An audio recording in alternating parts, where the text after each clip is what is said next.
Hello, my friends. It feels strange to tell you the story of the Extasium by taking me back to such a difficult but exhilarating past. So that every night, now it is completely finished, I experience the heavenly effect that it gives me. Well, continue my dive into this extraordinary past when I think about it. I remember that I did not remove the gold half sphere on the walls all at once. I first tried to add volumes between the balls. I had imagined hollow corrugated cardboard prism. The idea was to balance the round reflection with flat reflections. Here too, the material cost nothing. It was enough to go around the garbage cans in the evening in this neighborhood of clothing wholesalers to find as many cardboard as necessary. Then I calculated several sizes to vary the sound reflections. The calculations of the sections to be cut out was not easy, but my knowledge of tracing in boiler making that I had learned at the School of Snigma when I was teenager helped me a lot. I cut the cardboard again and again. It's crazy how abrasive it is. The cutter blades went by at high speed. I assembled the sides of the prism with hot glue, then painted them in silver this time. At first, I fixed them between the balls. Then, gradually, I replaced the half spheres with prisms until they were all replaced and the room became completely silver. It was a very long work, a great patience, but still less painful than with the plaster. The difficulty, when I changed the acoustic principle, was that I couldn't realize when I felt a defect in the sound if it was the principle that was at fault or if it was because it was not completed. The unfinished parts disturbed the listening, so I had to go to the end even if I had doubts. Final results with hollow corrugated cardboard prism?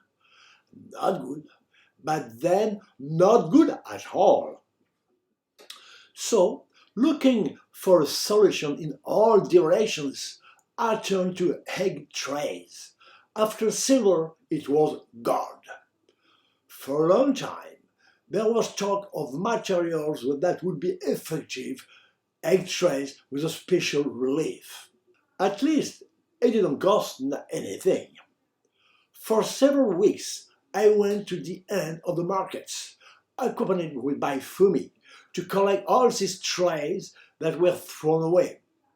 Then I glued them one by one with hot glue on all the walls and the ceiling. It is true that there is a certain efficiency, but their appearance is a little sad and the sound muffled. To overcome these drawbacks, I undertook to paint them in two coats of gold colors. Try painting an egg box in this kind of absorbent cardboard. You'll tell me about it. It's a long time. Fortunately, I've always been very patient. However, the final result was visually impressive. The room, totally gold, had reflections everywhere. The light was bursting from all sides. We were transported in another world, but acoustically. It was not yet that, and the egg box disappeared. Unfortunately, I didn't have a camera and I couldn't keep the memory. It's only buried in the back of my memory. October 23, 1997. I received raw adhesive bitumen to reduce the vibration of the doors in order to obtain deeper bass. Since the beginning of October, I had been going back and forth between the department store and my home to do some tests that seemed conclusive. But there was no longer any question of going to get it roll by roll. It was very heavy, and I strained my vertebrae. Very painful. It cost me a lot of money, but the result seemed good. In fact, later on, as the whole sound system and the extension progressed, I would realize that the asphalt gives a deceptive heaviness in the sound and that it is better to let the door vibrate by treating them more lightly. I will have to remove this additive bitumen, which will not be an easy task because the sheets were sticking very strongly and I broke my back again to get rid of them.